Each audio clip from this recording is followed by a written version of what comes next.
Oh, I see.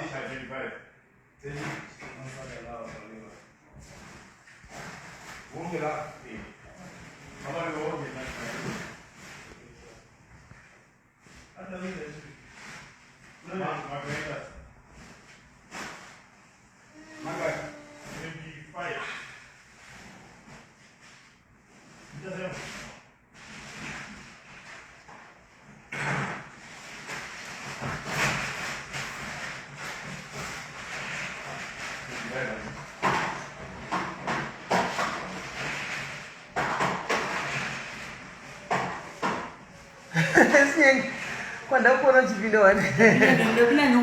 okay, what do you say? Bom, você How are you? Boy, I'm good, how are you? I'm good.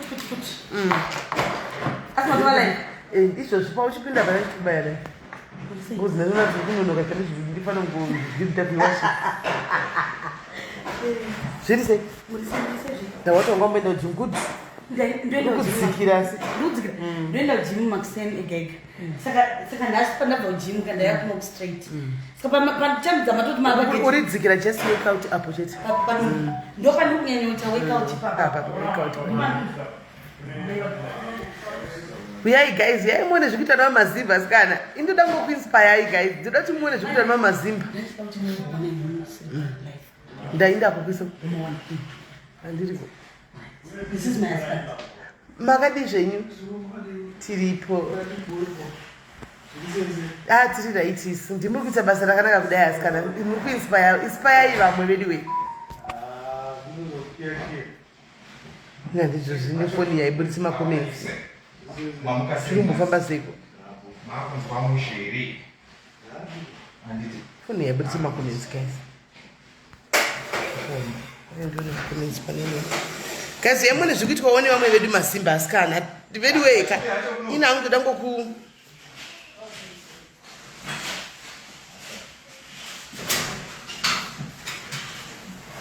ndoda kuti mungoinspireka guys.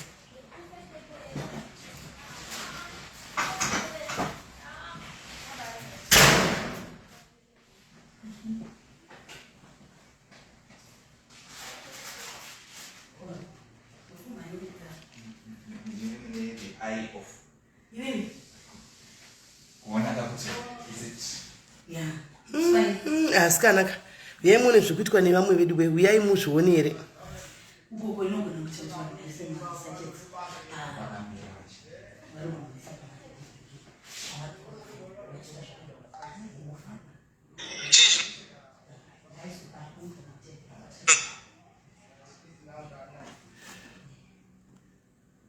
Kunai guys vakatoita kambani yavo like kuno kwantori nekambani yavo pari kugadzirwa manikiri pari kugadzira zvinhu zvavo izvi maspice guys zviri kuitwa nevamwe vedu kuno kuSouth Africa kumaforeign land kunoku hanti mukuona rimwe ndatoshandisa foni yangu yaibudisa makomenti amuti network iri kana kuti ndiyo foni yacho ndotose makomenti kune imwe ani muri kuona onai guys onai itori kambani mbira ndikutaridza tichibva panze munyatsoona.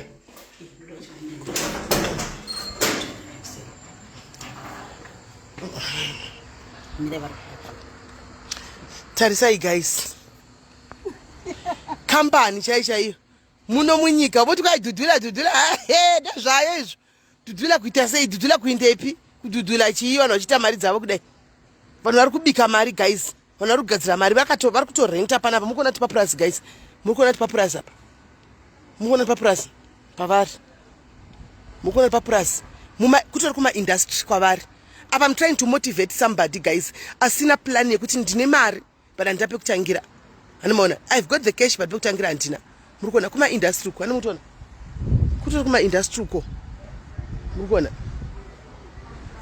kumaindustry uko kutori kumaindustry uko kwavanotove uko kumaindustry uko guys chiro dhudhu racho ichida kuya inosvika sei pano mumapurasi mumo havasviki saizi ndoku vamwe vari kuita mari vari kubika mari muno munyika muno people are making money guys itori kambani vakatoita vanotori warehouse yavo yavanobita zvinhu zvavo guys vachito muri kuona makuda ndo zvinomixa here maspice izvi amen ndo store room anti istore room onai ndo munomixa mai mwana ndo malabels aya haya. Guys, one thing that I have to teach you about business, today could say something about business. If you want to start business, if you want to be successful in business, and don't be scared to lose money. Be prepared to lose money to make more money. People who are stingy, unoda kuona mari iri moma account mako chingoti 500,000 nekagara mu account. That's not how you make money. You fork out money and it will come back in return nema profits. You can look at the labels chete kuti imari yakabuda apa. Look at the labels. Ma labels chete ma sticker ya ma labels chete. Anguri ma labels chete kuti imari ay. Ma labels chete. Ma labels chete. It's a proper storeroom. Muri kuona guys, it's a proper storeroom. And it saka pakatobuda mari apa. Une mari guys, you have money. But you don't know kuti ndotosvikatangira papi, because I know a lot of you guys you have been saving. Anti muda kudzokera kumba. Pamoti mchadzokera kumba December kana next year une mari. I'm just giving you a rough idea of something that you can go and start doing kumba. Antika you can find your own place. Wotenga kuita chikambani chako zvimwe ochigadzira ma detergency, ma sunlight, ma pine gel, machi zvakawanda. Vamwe vanogadzira ma safe cheche kubikisa. Anti maona zvakawanda a lot. Kana uine room pamba pauri, turn it into a zvavakaita izvi. Turn it into a storeroom. Mono mixra zvinhu zvako zvaunenge uchibika. Panapa nhasi tiri pa real premium spices. Ndo patiri kuno ku real premium spices. Ndo kwatiri guys. So I just want to challenge somebody kuti muone takupinda company guys. Look at this. Pari kurowa basa. Men at work. Muri kuona guys. Mazimba ari kuita izvi. Men at work. Muri kuona. Murukona. This is beautiful guys. This is beautiful. This is beautiful. Atidi kunyeperana.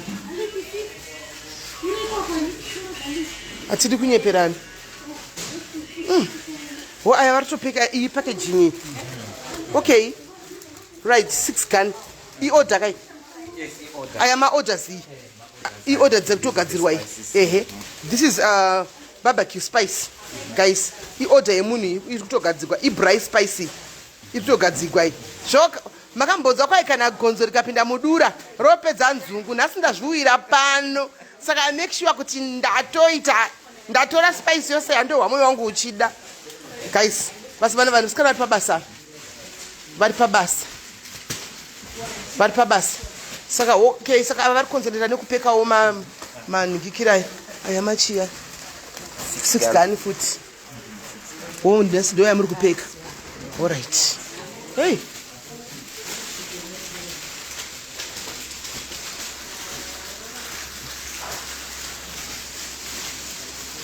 Shakaoma. Guys. I'm impressed. Guys. This is beautiful.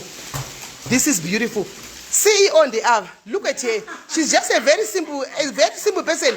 Mukasangana mrodhumo munotomuti kakai arida chiko icho chichi munotomutarisira pasi but ari kubika mari.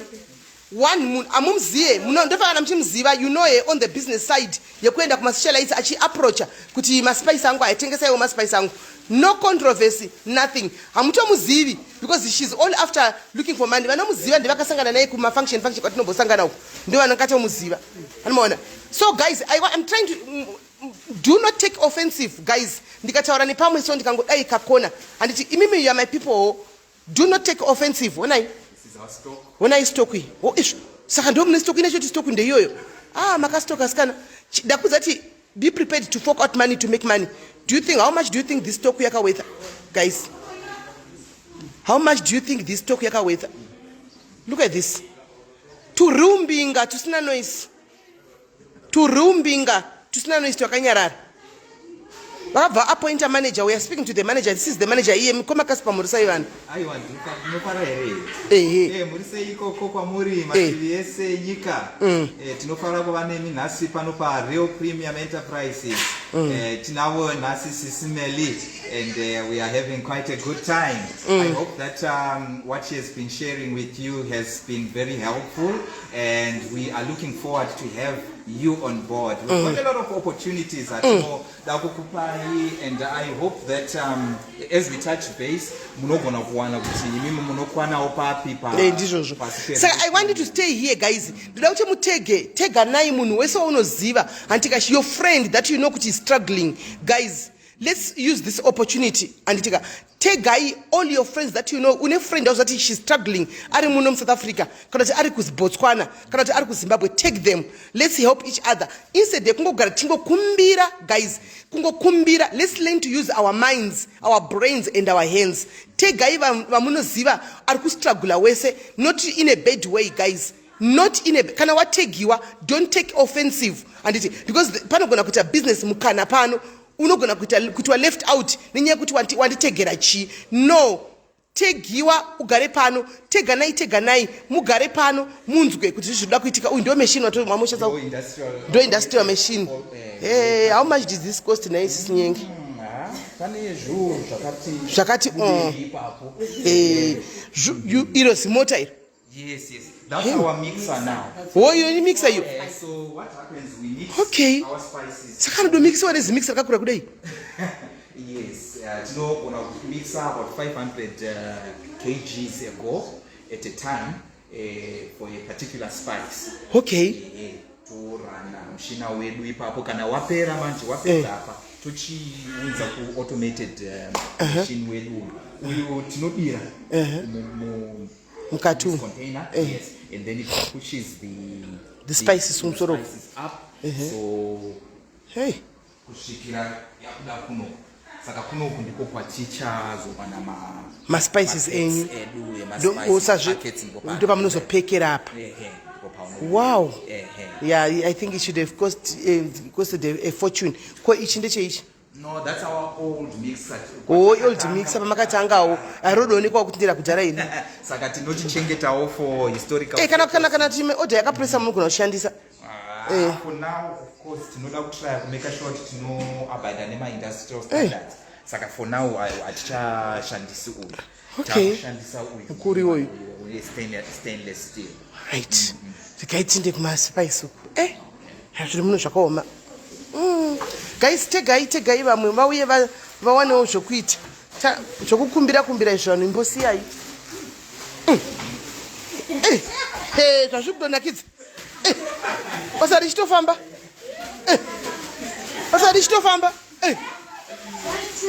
Vamwe vana madika ava. Basa riri kutofamba iwe uri kuma. Basa riri kutofamba wena.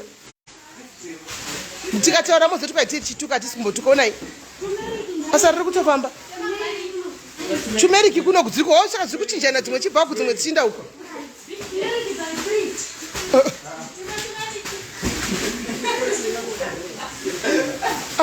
Ende basa renyu rechitonakidza wena.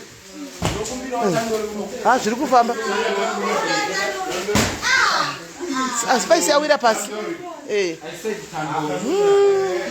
Aiwa zvakanaka izvi. This is beautiful. Zvakanaka. Staff minister yakawanda zvakadii? Tine around 13. Yes. Maningo yakareba zvakadii mafura? 4 years now. 4 years, no, that's good number. Going towards 5. That's good number. Right, sorry. So in the office yavo guys, mchisvika munosvikeroka pareception. Handi kumukwese kwese munosvikira pareception. Chinonga zvakubva kwevanhu hani musvikira mukitchen. Musvikeroka padoor. Kandi zvigarire zvangu apa kukutye. Tichinyatsoona maspice. Ndichisarudza wangu nhasi. Nhasi ndasvika dura raiswa mudura guys. Ndaiswa mudura. Hapana kumira musha. We have a wide variety of spices. Ngatitaure tinzwe maspice mavariety enyamina wapana. Okay. We have about 100 spices, the variety of spices that we have. And remember, our spices, it's not only for cooking. Some of these spices can actually help you. Okay. For your health. All right. To use them for your health, like we have turmeric. Turmeric can help you with your arthritis. And turmeric can also help you with your skin. Exactly. And turmeric also can help you with your libido. It can also help you with a lot of things. Mazviwa here madhaya zvinhu zvamoda kwai zvokubetserai palibido izvi. Libido apa. Turmeric. Even cinnamon. It can also help you if you do cinnamon milk, you can drink your cinnamon milk every time you go to bed. It works as a stress reliever. As well. Information, Mirai guys, as a stress reliever. It can cinnamon. Day stressy. This one. You drink it with a teaspoon of cinnamon, a teaspoon of honey, and your warm milk. Okay. And it also helps to cleanse your stomach system. Yes, as well. All right. Yes, it's not all about spices like eating. Yes, you'll be eating nice food at the same time, but at the same time, okay, guys, those who've got problems like in conceiving, and things like that, you try this cinnamon and honey, milk, uchinwa makuseni ega and see how it goes. You never know chakakodza nguruve. So this is for your healthy guy. We spoke about turmeric, we spoke about cinnamon so far, yes. And remember from Kaba, remember when you met me, I had a big tummy. Yes. It's actually going down. Yes. What are you using? I'm using what you call it? I'm mixing ginger and where's moringa? Can I please have a second of moringa? Yeah, moringa, you know. Exactly. And the moringa garamtori woman, no batsira bakawanda. High blood, sugar, HIV, no batsira bakawanda. It's an immune booster. Yes. And remember, it's a herb. You want, there's no need to put any preservatives or what. It's a natural herb that you'll be using. And do you know that cloves, cloves are very good. You can, let's say, I don't know what you call them, madzikirira. You can actually burn this in your house. As an incense. Exactly, like the way you need to incense. This one and sage, we have sage as well. You know, to bad sina even and this one cloves no gonna even you can crush it. It can help out. Very, very good. Exactly. All right. And we also have, which one can I explain? Yeah, can you please explain to us and also remember we have people that are watching here who are already asking questions. So if maybe maybe kupinda mu business they need to know kuti panotengesa spice inogona kushanda papi. Hatidi kuzona munhu akunotora spice yebrai antika achinokanda mu soup. You are very right, Smelly. Okay, let me start from the top. I'll just explain the ones that are here. But yes. On our marketing material, we have all, on our brochure, we have all of the spices explained. Okay. But what I would do, I just explain the one that so let's forget about the brochure. Let's concentrate on this. Let's start with Portuguese steak spice. Portuguese steak. Ikai ndoka yes Smelly kamarleta ka steak kako. Alright. Tiboni yako waitenga. Udakukagocha. Udakusam oven. Umazano kwani ma air fry. Udakusam air fry. Ubotora umarinate waste. You can also use it in stew. You can also put it in stew. This you can put this over what is zim curry, was batani over not sister-in-law. Saka yamakati zim curry ndiye kuzime. Remember, we are Zimbabweans, and we had to make something for us. Okay. Like zim spice. It's something that reflects Zimbabwe.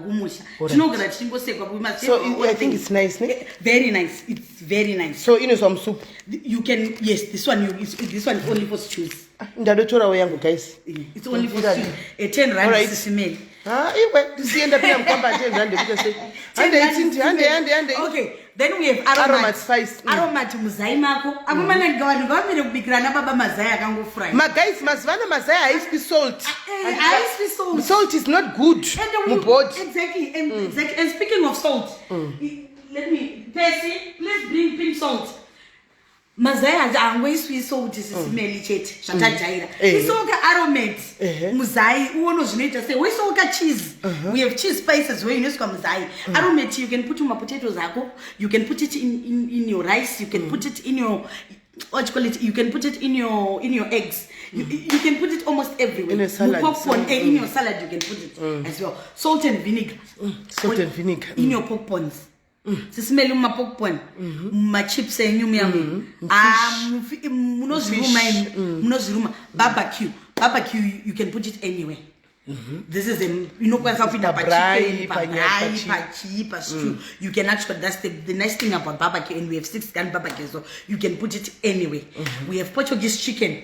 Portuguese chicken inonaka manje kuti zvekumboze kumbonyepera inonaka idene kamuka kuvavirira mbichana. It's not extra hot, it's just mild like pane pamwe panonaka tongotorawo it's inonaka. You marinate your chicken, and this is one of, I think it's number 3 on our best sellers. All right. Yes. Okay. Then we have here What curry? what curry. What curry is what? Zvekutodaro chako chako. Inovava zvekudaro. Inotovava Kusingatoda kuvava titoda zvokuvava chako chako. Inovava chayo we have extra hot. Ndiyoyo chaiyo. Pane inonzi extra hot. Extra hot. Extra hot ndizvo. So in extra inovava it's very hot. Then we have chisa nyama. Inekakuvavira as well. Ndikuda 100 ndowana kupi. Lara Pretoria kayo Chaisa will put all the but she is in the comment section and is in pindura imomo sai mchikanda mchikanda. And then we have what curry spice. What extra hot. Exactly. We have nasi ndono zviruma guys chakutaridza kana ndabika. Extra hot. Then chisa nyama. Chisa nyama. You know one thing, each spice is its own way of taste. Taste yaunowana pa Portuguese chicken. Aisiriyo yaunowana pa chisa nyama. Even if you can use, and you can actually blend them. When you mix wo braai. Right. I'm not Lemon fish. This one is for fish. But this one is for fish, and you marinate your fish. You can put it to mustuya pay fish as well. Right. This one cloves. My cloves, they work on a lot of things. We have a lot of healthy benefits in my cloves. Cloves, you can burn it. Spiritual husbands. Cloves. Exactly. Then my cloves anoshanda shakawanda. I will send on the platform as well all the benefits. Then we have paprika. Paprika is just quiet. It's not hot, it's not what. Paprika color. For you, I love paprika. Exactly. I love paprika. And we have extra hot. This is extra hot. Inovava. 10 rand smell. Inovava. 10 rand. Why 10 rand? Kuna smell 10 rand. My fans ma 7 rand. Inovava. It's very hot. Oh, tandoori spice kana takutekesegwana na tandoori ukoteta kudhurisa ukavashandisa zvoma spice waya kana ya restaurant wako. Tandoori is extra ginger. It has extra ginger, it has extra coriander. That makes it unique of all the other spices because in a extra ginger and even in a certain flavor that comes with it, which is quite this is my best for me tandoori. When I'm brine. Yes. Then we have cinnamon. I think we spoke about cinnamon. And then we have lemon and herb. Lemon and herb, you mix this during your chicken. You mix it with ine kamoka flavor. Kainono eda upachi panyama kari lemon kari lemon yana like so. Then mix the spice. This is a mix of all the spices. Okay. This is you can do it for stew. You can use it braai. Okay. You can even use it just to sprinkle on your food. Yes. Then I eat chili ingori chili flakes. These are just ngotora which is cayenne pepper. I love cayenne pepper. Good for your acids. Good for your high blood. I love cayenne pepper. Good for sugar. Cayenne pepper is very good. Yeah, I know. Yes. Turmeric for your face masks, for your everything. This one we have talked about. Pochicos. Smelly. Aiwa kweteke mafuta akaka stew indo stew yamune some slow cooker manje simeli mova mati pochiko sienyu muri slow cooker meme mova manoti sister in law mova manoti nonzi simukari ya mama chabobvunza yai mova mati kapocho steak mova mavara ne ma bay leaves mova mavara dokumbiro ma bay leaves mova mavara munondudza kuti stew inonaka. Then ginger, we spoke about ginger. Brown ginger, guys, most ginger. Ginger, exactly. Then coriander. Kuneva muviri atonorei guys. Muviri atonorei ne stress nechi mazvinzwa ground ginger iripo ne cinnamon inoita kuti muviri yenyu imanye muwe kudava na baba mudzimba muchiita zvinhu zvinodiwa mudzimba munaika And then we have ground coriander. Yes, for stews.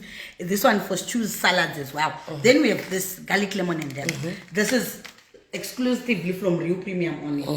This is garlic, lemon, and herb. It's a herb, but inonaka zisingaiti. Wakaisa pa yakadai. Uno sprinkler masalads. Okay, sprinkler coriander. Kana macaroni enyo yaya. Mova maida say mova mabika and mova maisa macaroni pamusoro pepe, even mashed potato. Anyway, you can put it anywhere, but it's nice. Garlic, lemon, and dip. Yes. Then oregano, you can drink it as a tea. Unogona kuisa masalads, unogona kuisa paunonzwa iwo mwe wako chitichi spirit yako yakangoti ndiso up. We have mixed herb. Mixed herb is consists of inenge ine oregano yacho, inenge ine basil, inenge ine rosemary, inenge ine thyme. It consists of all the herbs. Okay. Yes. Then rosemary tea. Have you ever tried rosemary tea? I know about it. Very, very good. And ine kama kaka relief kind of paso. Basira pakurara to calm down the nerves. Exactly. Kana une that anxiety kuti unogara chivhunduka usina chauri kuvhunduka kungowana chingoro do calm down my nerves ish. Rosemary tea. Inobatsira, yes. These are natural herbs, guys. Natural herbs. These are natural herbs. I want to tell that chitike ma spice atidi. You are mama my herbs they can actually help you. Then it's in basil. Basil it's a herb in the same way you're not going to oregano. But each and every herb in a what you call it in its own unique taste. Exactly. Then that's another fish spice. This is just fish spice. That one is lemon fish. Okay. This one is just fish spice. Okay. Then we have garlic and herb. Ground Portuguese chicken, we spoke about it. We have ground garlic, basic, and rice chips spice. Can one become as chips spice? Exactly. Rice. I want the Shandisa. I want the Shandisa. I not extra cream. Yantodi one. Yantodi one. I want the Kaishan some of the singer. It's like spice. In extra cumin, in a parsley, in a coriander. Okay. That's what makes ours unique. Right. Then we have Saka guys, listen. Bay leaves. Oh, my bay leaves. Oh, guys. Mashija. And Mashija, bay leaves. You can use them on a lot of things. Yeah. Mwanaka to waramba mkabwila. Mkamupa Mwanantopora, nemdumbu mwanantopora. Mune maisa must choose food no gonna mais, masalads no gonna mais. And they are also akana pauno bika anotanzi ukanyora ukatora bay leaf and this one ukanyora zvaunoda on bay leaf and it come to pass. They might. But honestly, vanobika majollof rice. Yes. Majollof rice. Ndofara bika jollof rice. Ndosomboisa. Untoisa in smell, flavor, whatever. Chinobuda mairi mumu. Right. Guys, so this is the trick now. My spices comes in variety sizes. And we have these. And maona tine pane each chiombe chima grams mangana it's 200 grams 200 mils 200 mils. Yes. Then we have 100 mils. Yes. 100 mils. Okay, let me explain now. All our spices are maona, we have them except we have them in bottles. Then our bottles come in at my 100 mils. And then my sachet said I don't depend on the product. So some of them, like sister-in-law, it's very expensive to manufacture it, and it's very expensive. My cost actually very like food is dura. Exactly. So I choose some small bottle, but the price is still the same with mama. But so I mean to say sister-in-law you sister-in-law but kune mother-in-law. Mother-in-law is on our hierarchy is the second one. Number one is sister. So I take sister-in-law at number one. Is sister-in-law from sachet. I'm not your sister-in-law at number. Can I sister-in-law extra one? Sister-in-law. That's it. Then on salt, you were saying sesame salt. Pink salt. Let's normalize pink salt. Let's normalize pink salt. Guys, for healthy wise, I use this. This is what I use for salt. Pink salt in one, high blood, two, cholesterol.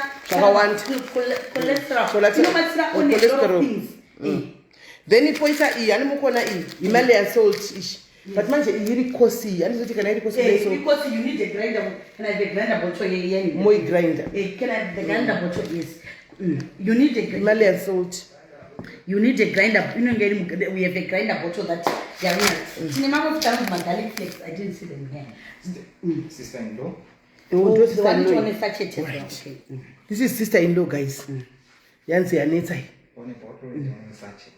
anzi iri pabhodhoro nepasachet sister in law iri pabhodhoro iri pasachet handi muri kunzwisisa iri pabhodhoro iri pasachet zvakanaka izvi right saka nyaya yatiri kuda kuti guys tiite panapa ndekudei pane this green thing muringa yakachataura uya muringa watanga tichataura uya muringa ushu ukuona guys kamuringa uya ushu don't mind our chest smelling next time pamunodzoka munogara takatogara pasei hani takatogara pacheya zvokuzoti cheya yaita fensi cheya yazodi mhene ikoko isusu chikuru ndakagara pacheya chikuru makagara pacheya hatika here pacheya ndizvo zvaizvo muringa guys kunenge chiti muringa ndashaura kuti inobatsira even nemabenefits even to your body these ones I think you know guys vakawanda a lot of people use vana muringa handimaona this is a natural herb inde vanongogrinda chete kuti imirewo itewo powder zvakanaka but this is natural handimaona right so toda kuenda panyaya vanhu vanenge vachida kutenga kwauri maspice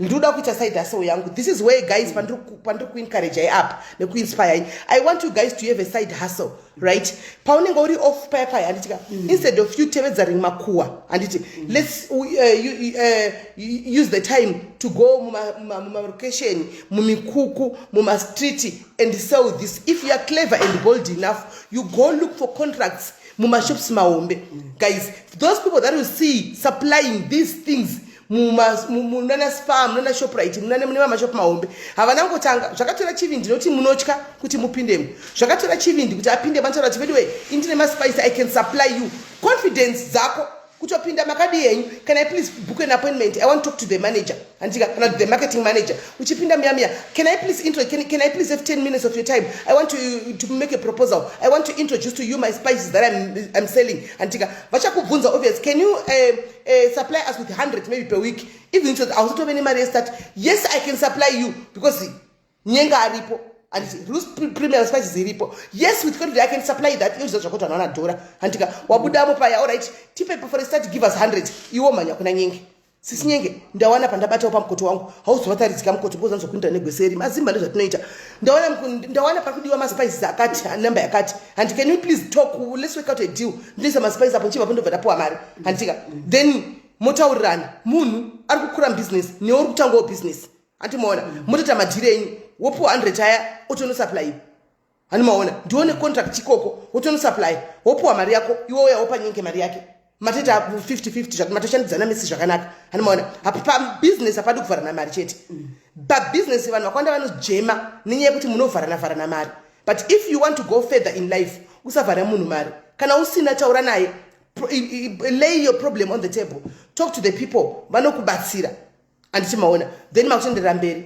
so ndiri kuda kuhodha inini maspices from you vangaiti vangahodha nemari like let's say this 200 mils ungava pane mari kuti vahodhe vatangewo kuita something alright sismeli handitya isusu mabottles aya tinokuhodhesera ne17 rand alright yes because I've seen them 29-30 rand mumaspa no mumaspa ama100 mils this is a 200 mil tinokuhodhesera isusu ne17 rand iwo unotengesa 30-35 depending nemarket yako ndakatomaona nekutengesa kwako anditi so iwo our minimum order is 50 bottles or 50 sachets or you can come and mix 25 bottles 25 sachets but our minimum order is 50 bottles or 50 sachets then the same applies with the sachet redu unoita 7 rand anditi iwo unotengesa 12 rand 15 rand anditika 12 rand 15 rand depending nemarket yako yauri kunotengesera and then you know sismeli I want to encourage someone kuti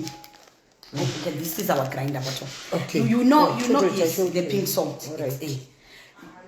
You know, with business, when first people see, they must buy you. Kusekerera kwako kwa unoita uchitanga kutengesa. Nekutaura kwa unoita nevanhu. That's how people buy from you. So iwewe kana uchienda kuna approacha munhu kuti uri kutengesa and you must always know kuti iwewe from the beginning you are a brand. You're trying to build a brand. Exactly. So the mom confidence is the mom sure that it's not that. In I used to go to Tengesa Soweto when I started, and I could go to Soweto and I didn't die for Soweto. I didn't come for Soweto until now 1.5 going up in Tengesa Soweto. So it all depends kuti iwewe nemasinus napinda maspice go. Alright. So it all depends how hungry are you. How do you uri kuzvida kusvika papi? Because ezvinezvi hapana munhu anokupa mari. Akuna. And I don't expect anyone kuti akupe mari. No one will give you. Akuna. But iwe kana une dollar anzi pangwazana iwe une rako. Ndizvozvo. Kana usisimeli unanga akati sisimeli chindiwedzere onda akati ndakabati ndinoenda kuZimbabwe ini ndakabata 500 basi 800 ndiwedzere iwo. That I can gladly do. Pane kuya utotisa unoenda zvomusa une mari handakana send uda kuwana. Exactly. So we need to start selling something. Even uri papa sarine mari yakaita sei. No matter how much you are earning. Kune vanhu so I am telling you in Zim if we can add Sarafina or someone else or Unity or anyone, please Mr. Cheta. Someone who is working for an NGO, they are earning $2,000 but they are selling my spices. I have customers say that so. With someone who is distributing in Zimbabwe right now, someone who is earning $2,000. But at the same time, when you are saying, I'm taking some spices. I'm to order. Order 200,000. One thing that I've realized about your spices, truly speaking, aya wakantipa anonaka ma spice ako. Saka guys, chiripo ndechekuti. Uka introduce this spicy to somebody else. Antika chero tinashe work member kebema catering tinashe I know you are watching. Ndoda kukoneta nasina unoita chitinogera chita ma events akwe kubika unobika zvinhu zvakanaka sterek une ma contracts akati one day introduce this spice kwa uchaita handiona uchaona kuti they will bring in more people handiona vandabikirwa newe saka kune mi vari kutenga vadatenga ma spice tenga spice introduce to somebody else acha introduce vake vachiramba chiya kwauri because spice yake truly speaking it's a real spice inonaka ndaona a question at what about UK antika UK we are working on it right now. The only problem yatinayo ndiye transport. So there's a certain lady who is helping out kutiteta say tikwanise kusenda ku UK. So far we are sending to Namibia. We have a distributor in Namibia, Fadzai Mazamba. We have a distributor in Zambia. What's her name? Teresa. We have a distributor in Botswana, Alice. We have a distributor in Mozambique. We have distributors, 2 distributors, patients and also. These are the people that are on wholesale. So let's say we would a distributor. You can also be a distributor, but you must order 1,000 sachets going up. Okay. Usually we used to say 10,000 rand going up if you want to be a distributor. Now when you are a distributor, your number of volumes. Kuti because no gonna profit yako kana 1 rand 2 rand. But you can order 10,000 sachets zako unengo ne 10,000. Unengo 10,000. And iwewe now uru market say and unofana kunge une vanhu vakawanda vakita say vanenge vachihodha vachita say vachitengesa. Saka UK anzi tiri kumbotsvaga kuti ku UK osvika sei antika ma spices but kana uchikwanisa kune vakawanda vari kuya kubva ku UK right now kuno ku Africa you can talk navo kumbira kuti vakutakure aremi zvekudaro anokutakura at least kana 5 kgs andoona dzema spices then you test them there wonzwa kuti zviri sei then from there you can make a deal now kuti my spice oya sei I'm telling you guys and then poita at Cape Town distributor. Cape Town we have a distributor. We have about 2 distributors in Cape Town. All right. And so anze akandwa mu comment section. Yes. So Cape Town you can have my numbers akandwa mu comment section. More consulting mutauri na distributor mutenga. And if you are around Joburg and you are ukwanisi kuti uye kuno kuzo collector even wherever you are, we have PEP inotumira ma orders, we have Pick and Pay inotumira ma order, we have what you call it, we have we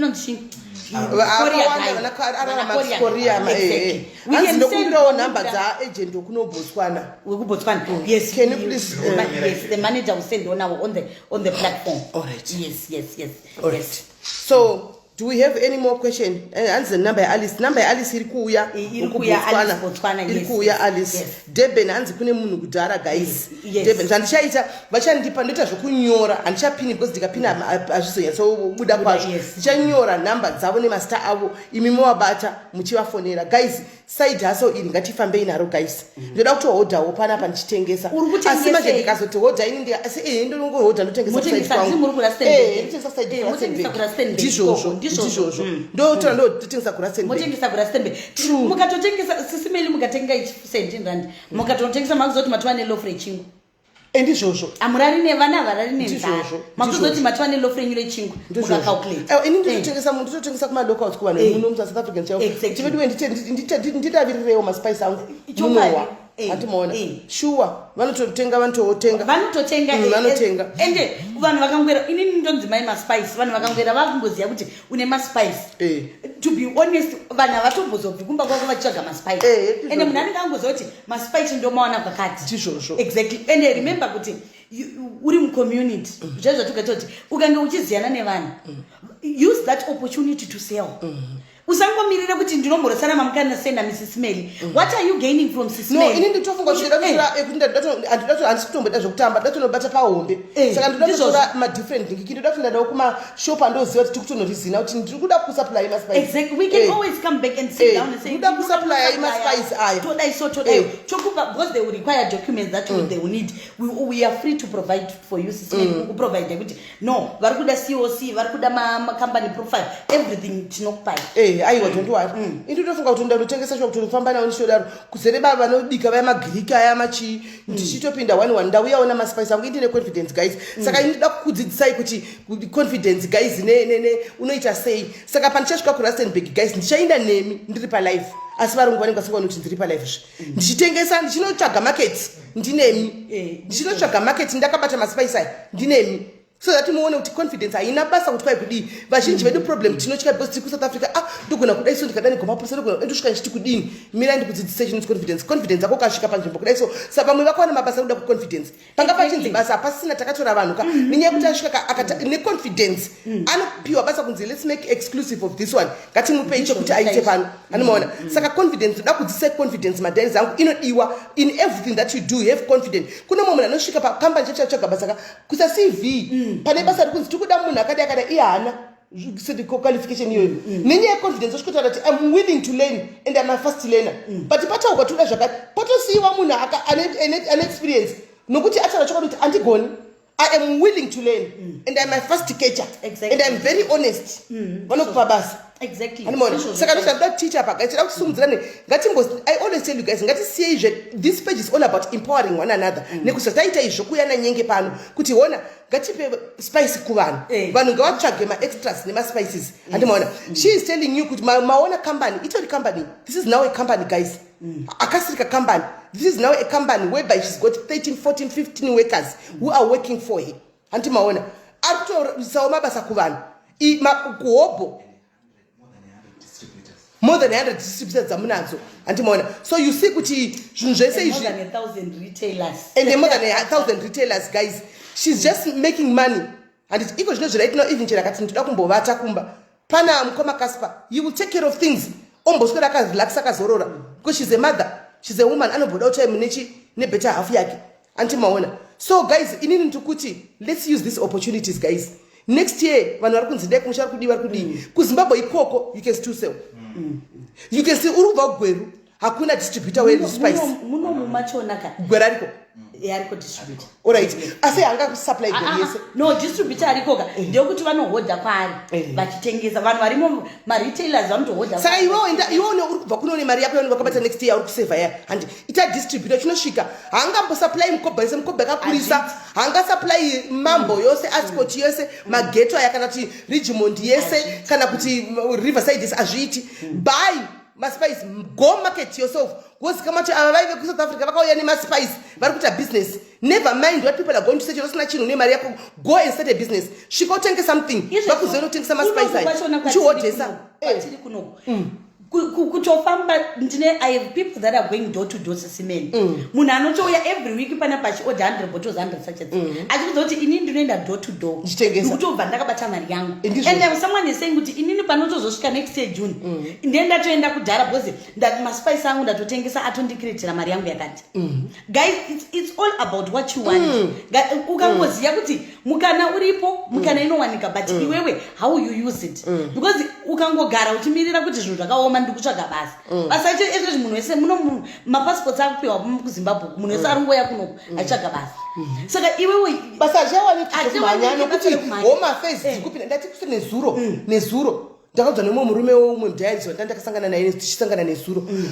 achiti aitotya kana patakasangana patakamira pacho achiti home affairs iri kufamba vaenda paspa top spa yekusaidi kwacho kwatakaenda kwavanogara kwanoshandira animona hanzi vaburitsa mazimba ose muspa vachitora apa ndikati kwavanogova vatora juni asvikere tikavanga vachitokandwa motikari vachindwa navo varidzi vespawo watogwa achinzi muri kuziva mutemo handiti saka mune faini yenyu yamuchabhadhara ofisha anzi hefty fine 100,000 handiti waona so zvichapamanikidzira kuti vanhu vemuno vasada kuti employer mazimba nenyaya yekuti vanotya chi mazifainda chero tichishanda zvakaita sei saka yangu yekuti guys right now takuchizviasilira takuchizvimiririra nemakumbo edu 2 nokuti mumakambani muntu kuona next year kuchinetsa chinoitika mumakambani unoziva kuti vanhu varimo mamwe malocal people arimo ndiwo anokutora kuti anokona kuonyera panze kuti kwedu ariko maforena vobva vatouya saka how best can we avoid this? You work for yourself, guys. Exactly. Work for yourself. Even a side hustle. At least papazuva unozvipa target yako kuti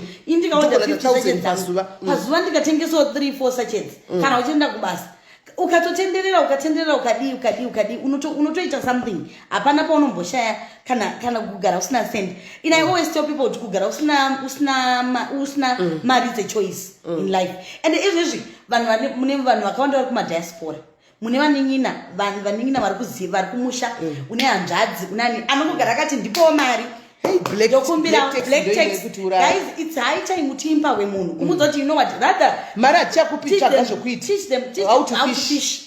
Other than giving them fish every day. Muhodhere 50 sachets omti idzo 50 sachets chamwa ndakwereta mari iri kutodiwa back. Pane uyu abvunza mubvunzo uri valid zvokudaro hanzi simele to be distributor unotenga 1000 sachets acho anditi at how much in Zim? Those avari kutenga you take by direct. Alright, let's hear uyu munhu ari kufona. Let's hope ari kutaura nyaya dzemaspice. Hello. Hello. Yes. Makadini. Tiripo makadii.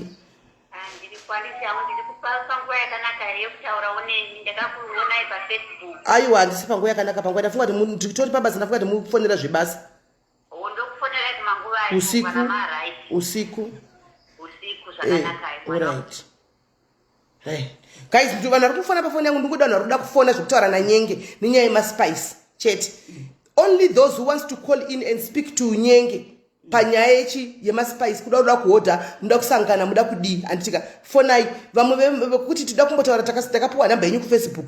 Muri kuona zvandiri kutaura guys? Yes. Wakapuwa namba asi mudhayari wakapuwa namba yangu nomwe munhu kuFacebook kuti inda kwaSIS MELLY ndokwauchanobatsigwa. Zvino pano hatichabatsirisa izvozvo takuti ita side hustle yako guys. Ndiri wrong here? Kana ndiri wrong nditi sorry. Taurai guys, kana ndiri wrong here guys? Am I wrong? Mazviwira moga ndadaira foni makateerera. Pin your number SIS MELLY. Okay, let me pin it. Number yangu diary zasingazi number yangu asi mudiary Nyenge. My people knows my number. I know your number. Ini ndotokangamwa number yangu vanotondiudza ivo kuti number yenyu inoti zvakati. That's nice. Hey, you have a good relationship. Hey, aiwa ndovada zvokuti dhuma diary zangu. Aiwa ndokoitimu rangu zvokutodaro kai. The one that I have is the one you are phone one. Aiwa tine ma different number tine yatoshandisa pashow yandisingatombozivi inini handinatomboiseva ndinopiwa nemadiaries koita iyi yangu yakaita nekuWhatsApp number ndapina guys. Number ndapina. Oh, okay, this real number in it. Your phone yacho. Do you know story nemushi? Do you understand? Oh, okay, the one I'm touch store now. Okay. Yeah. Okay. Ndiyo ndakafamba nayo yepa my life ndakasiya ndifambi nayo. What is the spice placed? Where is the spice place located? Okay, we are based in Ekenhof, south of Johannesburg. It's number 75 main service road, Ekenhof. Hold on. Hello, Pariu Premium Spices. Good morning. Hello, SIS MELLY. How are you? I'm good, and you? I'm very well.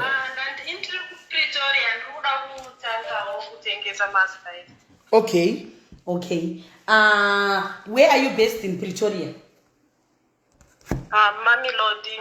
Okay. For Pretoria, what we can do, we can send to you via PEP.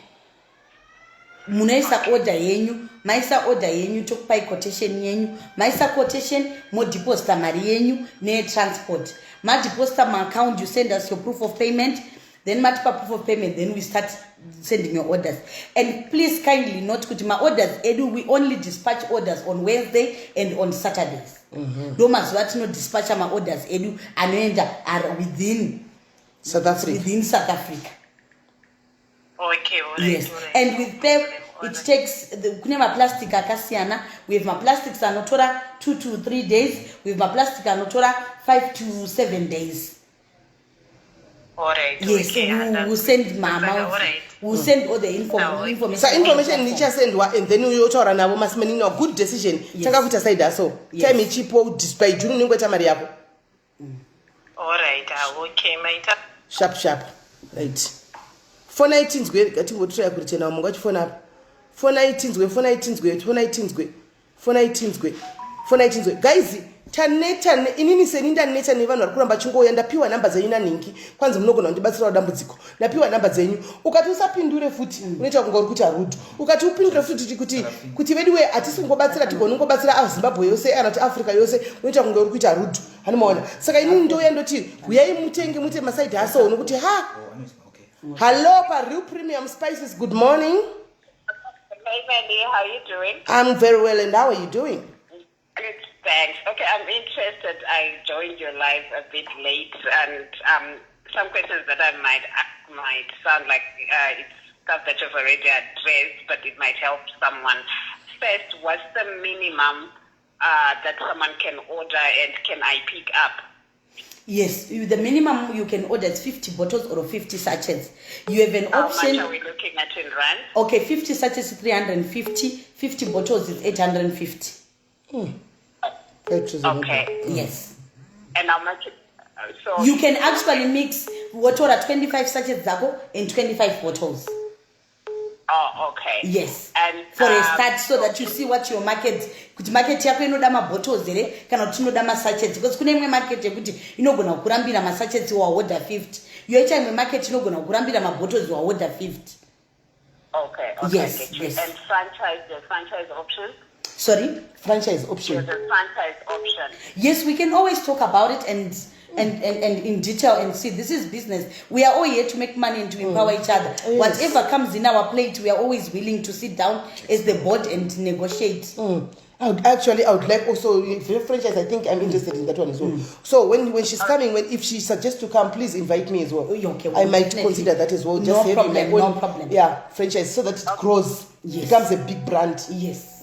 Yes. Okay, so my last question would be, SIS MELLY, I think you can see my number. When you're done, can you just send me an SMS, then I can call you and then we pick up the conversation on franchise, because I'm looking at 50. If I'm gonna invest, I would want to invest big money. So yeah. A franchise would make sense for me. Actually, I didn't think about it as well. That's not I was actually thinking small. We are always open to new ideas, and feel free to always contact us. And we believe that we as a family, people always come up with new ideas, and as we are already in the business, we might not even see other possibilities. But the moment that you come in as an investor or as just a client, or is the moment you are our client, you are part of our family. So you come up with new good ideas. So we really appreciate. Okay, cool. Let's pick up franchise option. After, I'm not sure. Maybe she can send me their number, and then I'll set up an appointment. We can either do it virtually, or I'll come to your offices and then we pick it up from there. No problem. Thank you so much, my dear. I think the franchise, guys, the franchise will actually be good.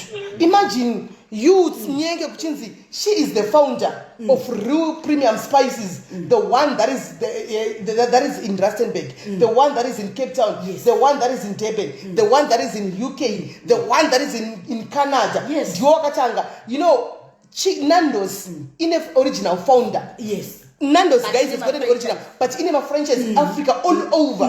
This one, I think this can do. This can do. This can do. Serious. Hello, Real Premium Spices. Hello, Real Premium Spices. How are you? Good, and how are you? I am alright. I am a distributor of Real Premium Spices. Okay. I'm just inviting you guys. Alright. Message yenyu hemutenge pane mahama dziri kuZimbabwe musapa vanhu mari odhera munhu maspice. These spices anetse kutengesa. It's $1 kana uchita retail muna afunge kahobo kutengesa, you'll be surprised that in 2 days watopedza 50 sachets nakuwa kutodzoka kuona wow wow ngavatengese maspice. hanzi musapeta kwa valid point, hanzi musape mari vanhu nokuti kuhama dzinokumbira mari uku one unogona kugadzigwa nemari yako yawamupa kuti usabate mari nokuti muhamba mune godomo muhodhere masipaisi muri kuda mari muri kuda mari ndiri kukumbirawo $100 okay ina nda $100 ndakuvigirai maspices aya ndo handinawo chitengesai muwane mari musipine mugotanga zvamuda kuita. Thank you my sister. Yeah, all right. Yeah, okay. Hello Paris Premium Spices. Hello. Hello, SIS MELLY. Switch off the phone behind. Yeah. Yes, I already switched off the phone. All right. Yeah, ndaona where my spices. I'm interested. Ndiri ku Eastern Cape kumtata. Okay. Yes, yes. Hello. Yeah. Yes. Oh, okay. Kana muri ku Eastern Cape, we can always send to you via PEP as well, my spice. Our minimum order 50 bottles or 50 sachets. But I always encourage people kuti kana uchitanga hausi kuziya market yako kuti yakamira sei. So you rather test your market with 25 bottles and 25 sachets. Watora market yako ichizokudza kuti no isusu order bottles akawanda, order sachets akawanda. And people as you grow, you also know kuti unlike kuti ukangotenga 50 bottles dzese dzimwe nguva unogona kusvika kuti market yako vachida masachets wozorwadziwa kuti mabottles aya agara. Saka ukatanga ukamixa ukaita half 25 wobva kuti market yako upinde unotozoona kuti market yangu iri kuda izvi kana kuti iri kuda zvese. So me I always advise people kuti tanga ne 25 bottles and 25 sachets zvichida. Can I order my spices? I should order. Yes, SIS MELLY is gonna pin number after the live. I think SIS MELLY will send the link, our WhatsApp number to it, and then the number for my comments as well. Then you get in touch with our sales team. Okay, thank you so much. Thank you my sister, good decision. Ngatite maraskana. Ngatite mari. Next year tisikuda kutengerwa matickets eHaiti. Toda kuzvitengera toga matickets eHaiti nemari dzedu dzema spices. Hello? Hello, Real Premium Spice. Yes, tiripo pa Real Premium Spices apa pa kwa inonzi pa Libido. Yes, how are you? I'm very well, SIS MELLY. This is the first time I'm talking to you. Oh, nice my sister. Nice my sister. Yes. Yeah, so I wanted to suggest kuti is it possible when a website and that you log in live that you have a website? Yes, we do. Yes, we do. Yes, the website is www.realpremiumspice.com. Continue rem comment say pinde mkomaisa anzi yapinda mcomment momo yapinda mcomment. All right. Ndikapapa website apa can I order online? Yes. And courier fees calculated ipapo ndapedza kuto order ndotoisa mukati ndototenga zvinhu zvangu. Yes, and you pay to our PayPal account. All right. Yes. Also, I wanted to ask if you have these packages available on a poster. Yes, we do have my posters. We have. I think we have a wide variety of advertising material. What we can do, if you send to that number, we'll come in a catalog. They will give you the catalog. Okay. It has all the information that you need. No, I think that's fine. I think my questions are answered for now. So, my courier fees I don't calculate due to distance and it. No. With PEP in it's a flat rate. No, I nabaso tukenda ku Limpopo, you kwenda Cape Town, you kwenda Kupi. PEP do the best because you know it's in a flat rate. That's why we usually like to deal with PEP. Zvinongozosiyana nequantity yauri iwewe kuti kana quantity ikazowandawo maplastic bags acho epepa anobva awandawo. But remember tiri mazimba we always make a way. Kana order yako let's say order 1000 sachets atichaisika kupepa takuchenda kutsvagawo kumabhazi ngovasikana kuti tochiona kuti tochipi zvinhu zvichipe iwe uwane kuita profit. Exactly. All right, it's okay. Thank you so much, my sister. Thank you, my sister. Thank you so much. Hello? Ish, aba ndebenyava. Ndebenyuka ngambomira kufona ndebenyava. Hello pa Real Premium Spices. Ndipapo chaipa mamoni. Ipapo chaipa pa libido. Paita maningirikire libido kapanapa. Uyu indio yandifadza zvisingaiti ye libido iyi. Paita sisi ye libido panapa. Cinnamon. Uchida kuzoita wekuhodesawo.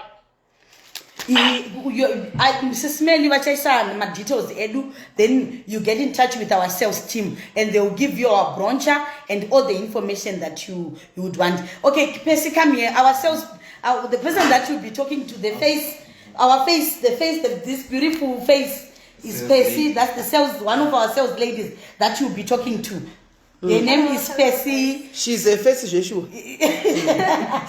Her name is Pesi. So she'll be very delighted to answer all your questions. She's, I tell you, she's the best. She can answer all your questions. Muzimba.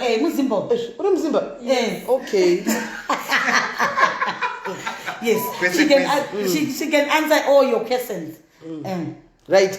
Paita uyu mzimba nenge muno kwai anokudaira ma questions enyu ese muka ningirira kana muka fona muchitaura newe Real Premium Spices pana. Pakutenga guys musakanga makutenga ma cloves.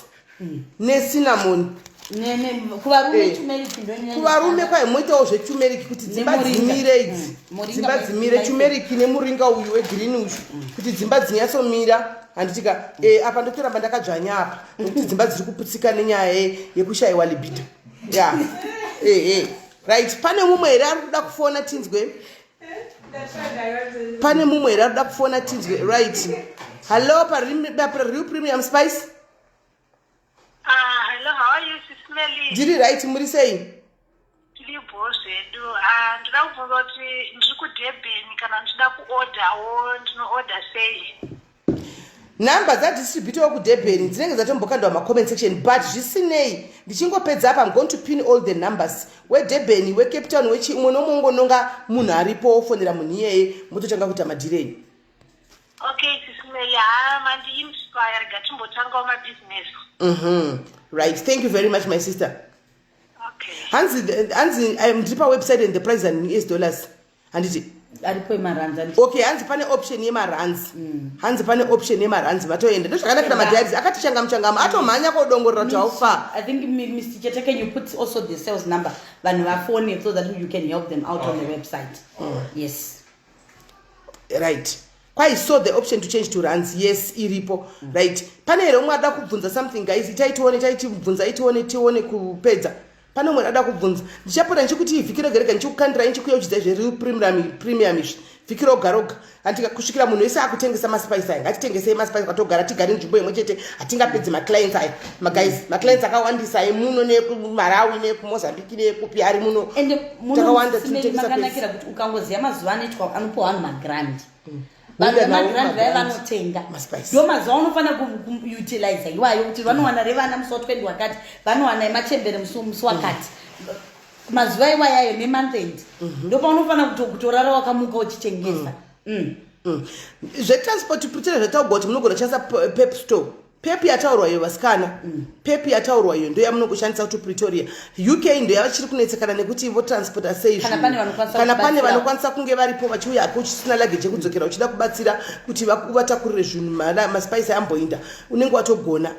Barbara ndakupindura ndika Barbara Rugi. Right. Do we have any more questions guys? I think gore rinouya cheda zviri nani guys. We're going to do better than this year because I want munhu wese to have a side hustle. Toda kumboita my life guys tiri 200. Ndichibvunza kuti vanhu muri kupi chinzi vanhu vari kutatiri muchitaura tatiri mundima. Takatiri kutengesa SIS MELLY. Zvinonakidza. Handimona. The more yaunotengesa uchipinda makona chidi, the more yaunodarikwa nezvinhu zviri toxic and negative zvakawanda. Handimona. The more ipapa tagara pana pa how many minutes.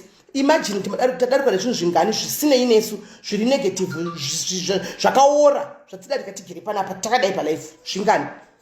Ndozvandiri kutraya kufaitira to my diaries angu kuti guys let's bring a change to our Zimbabwean community. Zimbabwean community yedu yaora. It's full of toxic people. It's full of negativity. It's full of evil. Now we start doing better. Pano pa diaries, we are going to make a change. We start pano antika. We are going to teach and show others kuti tinogona kushanda rudo ruriko anditi maona. Saka ngatishandei guys. Let's work.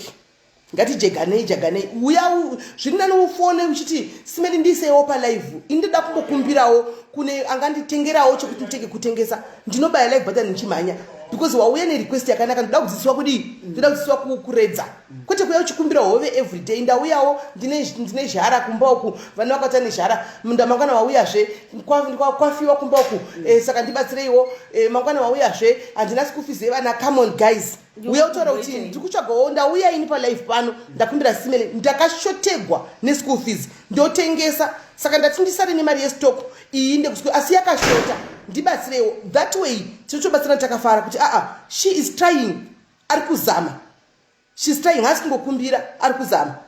Mbede kungopuwa everyday kungopona namazvita kwakangooma mufunge. Hello pa Real Premium Spices. Hello, Susmela, how are you? Ndiri bori sei mfana? Ndiri right. Ini ndiri muJoburg. Ndambononge company yavo iri muJoburg. Ndokundiroka address. Okay, we are putting varikuisa pa Nigirkin, but we are based in Ekenov. In our address is number 75 Main Service Road, Ekenov.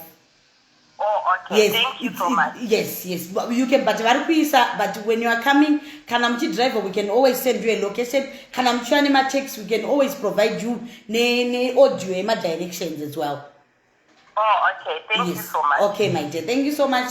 Right. Kana muchinge maorder kana vaorders kana mutipoti inspire vamwe andika kana kuti inisimene ndaorder angu maspice ndo postawo kuti wedwe mumwe wadu adoorder maspice akutotengesa ti inspire vamwe vanoda kupushwa kune vamwe vanhu vanoda kupushwa kuti akwanise kutanga kuti aite chimwe chinhu gati chingudai ngona kuti anoda kuti tichingopedza pawo zvatopera zvakutobudawo kune vanoda kutanga motivate kana somebody else kuti aite something. Let's motivate our sisters. Let's motivate our young sisters, our brothers, our mothers, and let's motivate them kuti vaitewo something. Ukatenga, bring the screenshot kwanti ndatenga simeli wena maspice angu adeliver ashika ndakutanga business. Topostawo, somebody will be motivated. Otangawo kana watengesa mari dzachona kutoposta kuti angu apera yavasikana. Vanhu akapera vanhu uchidaro. Hello pa Real Premium? Hello? Yes. Hello, Murisei Susmeli. Did you write Murisei? I like your status. Hansi, falling down is an accident, but staying down is a choice. Pada wangoka dona uchitima business andina mari wakungoramba kuti ndakawa mazano ndakawa. It's now a choice. It's now a choice. You are staying down because it's now a choice. If you want, you can simuka ne Real Premium Spices and start doing something. Taurako. Thank you, Susmeli. Yeah, ndikuda kuorder maspice. Uri kupi? Ndiri ku Krugersdorp. Okay. Paduza pa Krugersdorp ababa. You can either come to our offices, because if you come to our offices, you have a choice. Ukaya kuma offices kwedu, you have a chance. Yeah. For people to really for people to really explain to you kuti my spice anofamba so exactly, and you have the exposure as well. Yekuonawo unozoti ukasvika panzvimbo pari kuitwa chinhu zvakatosiyana nepaunenge uchingoudzwa kunzi aiwa uchingoutumirwa nepepo, but you get inspired because especially ukaya on Saturdays we have a lot of people vanouya kuzohodha maSaturdays vekuti unosangana nemumwe ari mubusiness kudhara anosvika kubatsira okumotivatawo because muri padhuze. Vari kure ndio vatoda kutumira, but vari padhuze, come to the office, let's come and sit down. Uchionawo vamwe vachiita zvavari kuita, you get inspired to do even more. Yes, true. I'm willing to come to office. Yes. But ndangandinesa chene andiri kudawo. Ndoda kuitirwa sesa. Yes, we can do. Yes. Let's hear you out. Yeah, for now, I just want to start. Yes, that's and good. I'm willing kuti business rangu richakura remaspice iroro. Then as time goes, ndiri kuzodawo ka t-shirt. It's okay, it's okay. Okay, I'll give you a deal. What's your name? What's your name? What's your name? What's your name? So Sorry? Your name? Lucia. Lucia. Lucia. Okay, Lucia, I'm gonna give you an offer. If you sell 100 sachets and it t-shirt. All right. Free. All right. Thank you. Do not hold Thank you so much. Yeah, I'm willing to come. I want to inspire. Magara imimi muri ma agency please mbomire kufona. Ma agency mbomire kufona. Haisi live yenyu ma agency ndeye vanhu vasiri ma agency. Hanimona guys ndoda kuti ndikutaridze kuti nini I'm going to go into this business so ndoda kuti kumotivate muone kuti ndoda kutanga kutengesa izvozvi before we close this live. Hanimona inini manje andisandanyatsoziya kuti ndoda kuti ndikuda kutengesa spice nyadzofamba ndeipi because inini target market yangu ndeye vanhu muno ndo yandakatarget asi ndadoifarira imother in law nokuti ndawakunda kakwayo kuti inonaka so ndoda pink salt kati 17 up 17 up moda mangani 50 bottles imari 50 bottles 50 bottles that's 850 yes ndipei 50 bottles zacho so we mix anofamba ndoda anofamba I want to start ndimixirei ndoda kuti ndibhadhare vachiona vanyasaona kuti simeli vakatenga ende muchazoona ndakutotengesa ndoti guys atina nguva yekutamba guys we don't have time to play atika ndoda zvinhu zvokuti ndinokuestra ndichazenge ndakuzoziva kuti zviri kunyatsofamba ndechipi tazendageza chiri kunyatsofamba ndechipi but ndezotora a little bit of this kuitirawo ndimbono even vamwe varombo tinovaaccommodatawo mune zvozvizvi saka what I will advise you if you want to accommodate everyone's smell tora 25 bottles and 25 sachets. You get my point? Okay. Mukatora izvozvo. But inini manje ndiri munhu anoda kungotanga pamuso andidi. Saka titora masachets 10 or 50 bottles. Kutengesa saka mirai pesa uye pesi she's very good at mixing for you and she can do a lovely job. Right. Uyu ndewenyu ma agency mbomirai murive pano ini todambotengeserawo vanyuwani muvambo market ndizvozvo chaizosimei. Hello Real Premium. Hello Sisi Mary, good morning. Good morning, how are you? I'm very well, thank you. Inini ndogara ku Free State so ndandikutofungawo zvekuda kuodha maspice because ini ndiri madhuri. Okay. And it's many you don't tell us one thing I know. Kuchechi koko ndokwanisa kuti utengesa Sunday yaumbuda off yotengesa ma spice nemungu wako mutengesere ma spice. Izvozvo. My boss ane company catering also anogona kuti. Saka use the opportunity. Exactly.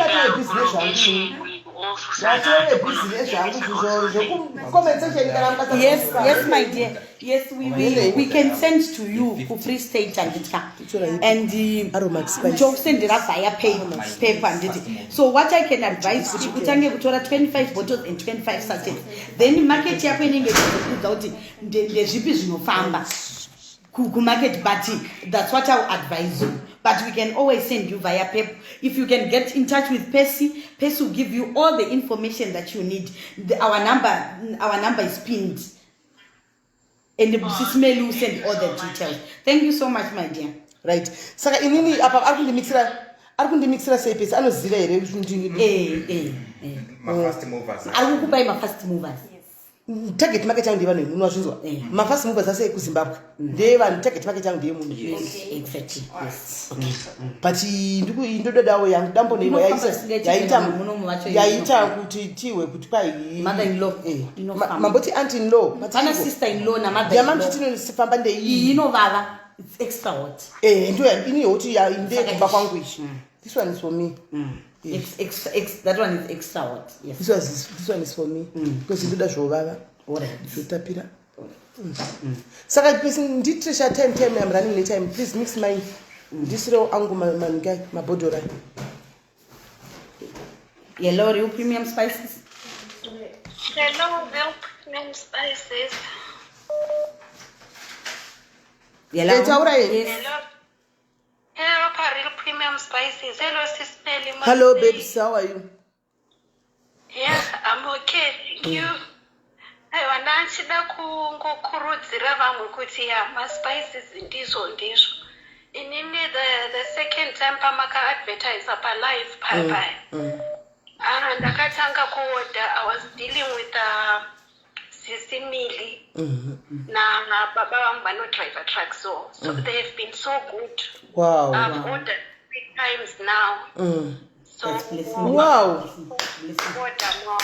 Aiwa musire mala guys mwato odakachi 3 yakatanga padiet panakamboya pana guys morega indi unotanga kupa ma t-shirts mupei t-shirts next order mupei t-shirts so kupa t-shirt yako ne cap aiwa ini nangu indadopinda mugame guys ndatovemo mugame handisi kumira asi muteka t-shirt SIS MELLY t-shirt ndinayo dhara ndakutoita zve tikuti ndatopedza ndakutopedza takutoita zve business okay unoiwana t-shirt yako alright sharp piwa t-shirt ini machisa nditeki zvekuti brand ambassador ndotongopiwa ndotoda panapa utenga sema t-shirt alright babes thank you Alright, bye-bye, thank you. sure get all soon wadzipa neiko naye mnyini hello Real Premium Spices Hello, right? tiri right muri sei Right. Ini ndikuda kunzwisa kuti vanowana here ma-Indian spices. Kune murungu wangu ane Indian restaurant, saka ndoda kuti munomuapproacha izvozvo. yes we have mother-in-law is Indian spice masala. We have chicken masala. We can mix it for you. Turmeric mother and sister-in-law extra hot chili exactly. Deben curry, those are all Indian spices. Anama bay leaf san, those are all Indian spices. andisiwo mabay leaf san tatopinda business tatopita hatisimira kune vaya vanoda kutorera mujobheki vanenge vachiti inini handina mari yakakwana yetransport. We can always arrange kuti musi wacho ndichipinda mujobheki toyaoda tosangana mune muchiona mukoma blessing apa ndo vanenge vachiita madeliveries iwayo epai emujobheki. Thank you so much. Someone afona akataura kuti mukoma blessing vari kundibatsira zvakanaka stereki pamunoendesa maorders ako. Keep up the good work mukoma blessing. Mutaona award pfuura kwegore tikuzopa vanhu maaward tikuzopa vanhu maaward saka regai tirambe takabatirira ipapo rambai makabatirira nyadzoramba takatsika kuti varambe vachifara nesu wadhirivharira kwatinochiita sechiita maspices edu. Good morning Real Premium Spices. Mamukase SIS MELLY. Ndamuka mukase mfana Damuka nandichida kubvunza panyaya yemaspices. Bvunzako. Ndiri kuda kutanga business but ndichiri nemari shoma saka ndada kubvunza kuti vanotangira pamari. Une mari iwe? Izvezvi handina saka ndada kuti ndimbozama kukoreta kune vanhu handizo ndichawana mari so that ndomboisa saka ndada kuziva kuti minimum yavo imari. Iwe ngochida kukoreta mari kuvanhu? Ndikuda kuita maybe 500. 500 nawo kana wewana 500 unokwanisa kuwana I think 25 sachets ne maybe 10 bottles or so. Or unogona but with 500 I will advise you kuti unogona ngotora ari masachets then masachets wo market kuma locations because my location sachets ndo runofamba. Saka manje apa nina izvezvo ndinenge singakwanise kuuya kuJoburg ndiri Pretoria saka ne500 yacho zvinozoita here kundisa munotumira moisirwa mupepu stove zvouya saka I think ukatora 50 sachets is 350 pepu yako it's 120 130 mari 500 yako inokwana. Saka manje apa ndinozowana sei madetails enyu because paFacebook handisi kumaona. Palive yaura nukandwa wani comment section but chaposta hedu pala page after vapedza mislate but palive apo pane paatopostwa. Alright right basa nozvanada kubvunza because izvezvi mari yestart yacho haina kubalance but business ndatifarira hangu. Alright for the sake yekuti wafona iwewe handiti uchiti uri kuda handiti it shows kuti une chido. I'm gonna personally give you 25 sachets for free. Dokutumira nepep.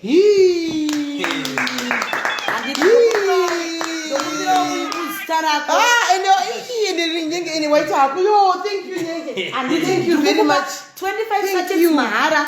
Then dokutumira on our next live which testify 25 sachets ndaku order 100 and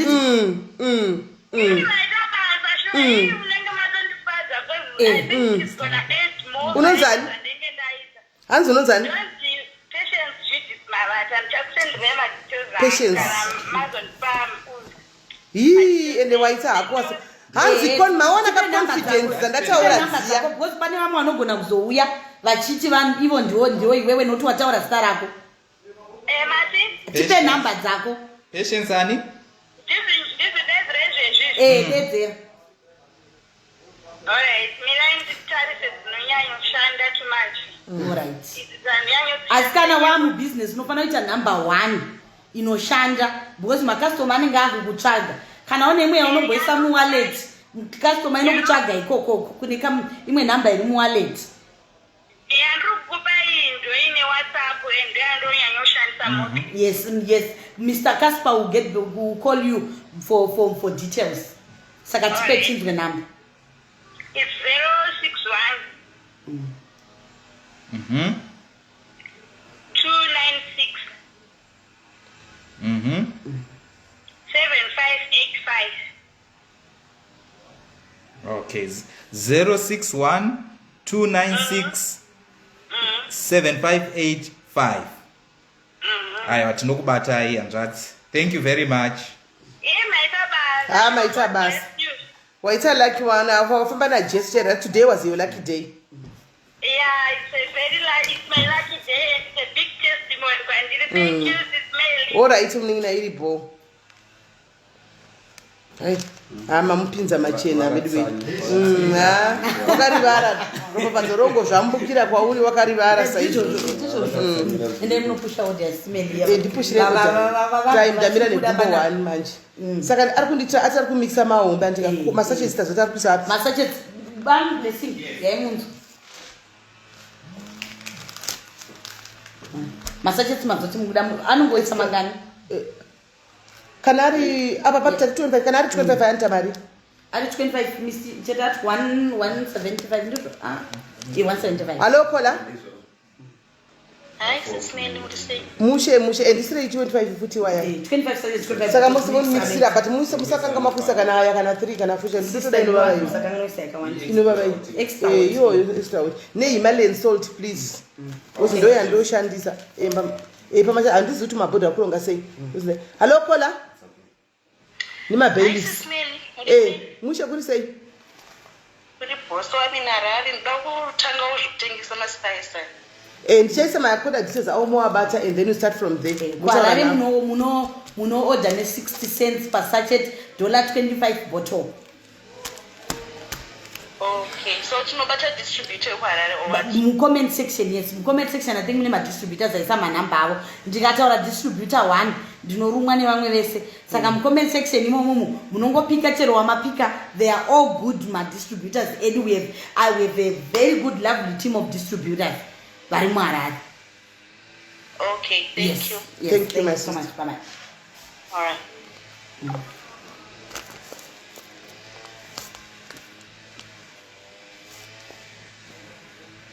Right guys, I wandafara. At least timu vana vangu vanteerera. Timu rangu roteerera zvekudaro. Ndizvo chaizvo. Wapona ndo. Hello, Real Premium. Hello, SIS MELLY, what is it? Mushe kanjani? Doing right. Everyone go Cape Town, so I just wanted to know what you can understand what the spice ndinoita sei. Kana muri ku Cape Town ga, we have a distributor at Cape Town. We have about 2 distributors at Cape Town. So our manager is gonna pin in numbers of distributors in Cape Town. Then you can get hold of them. There's still it's 50 bottles or 50 sachets, or you can mix 25 sachets or 25 bottles. Oh, okay. So for a start, ninga mari. Munogona kutanga 25 bottles and 25 sachets. Imari, let me calculate.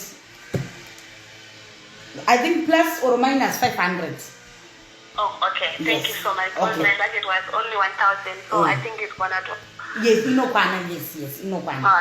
Thank you so much. Okay, my dear, thank you so much. Guys, takungodzokorodza semubvunzo yatataura kudhara anditika takuvhara makozi tangu tabvira kuta kubvunza semubvunzo muri kungobvunza semubvunzo yamanga muchingo zvataadresa zvamurava muchingobvunza anditika saka guys ndatongomira kuti odhi yangu uye tirowe pasi ndikugadzigwa Thank you so much, SIS MELLY. aiwa tinotenda nyenge taona pamuri aiwa zvinokudzwa pakanaka. You are real people. Making real spices. Yes, making real spices. For real people. This was the child. Amen. Aiwa, zviri kunyatsofamba nemazvo. Amen. Famba, let's spice. Amen. Ndoshandisa losiya.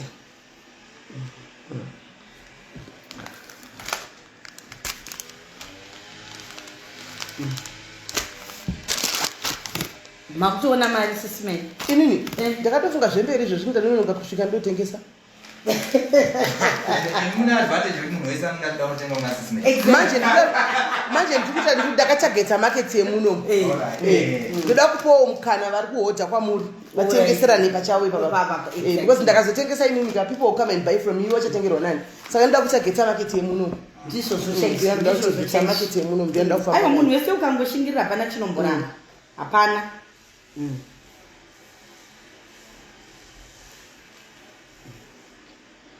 Kuda kufamba naye. Kindly push Chester for the Alright guys, saka regai ndipiwe order yangu ndifamba nditi katozotaura natenda regai ndipisire ma details is let me post all the details guys. Start the business now. Don't wait for anybody. Time waits for no man. As soon as I put the numbers, call them guys. Buzz their phone numbers with calls. And get help, find money, look for money. Come and buy if you're around Joburg. Make arrangements how to receive your order. Tangai kutengesa. Market up that set tombosvika. Tumira broncha utengese. Antimaona. Ndokugona kutsvaga mari kokugona business handitika. Guys ndokudai zvisingaiti tobatana time handitika. Regai ndimbokupinyirai ma details.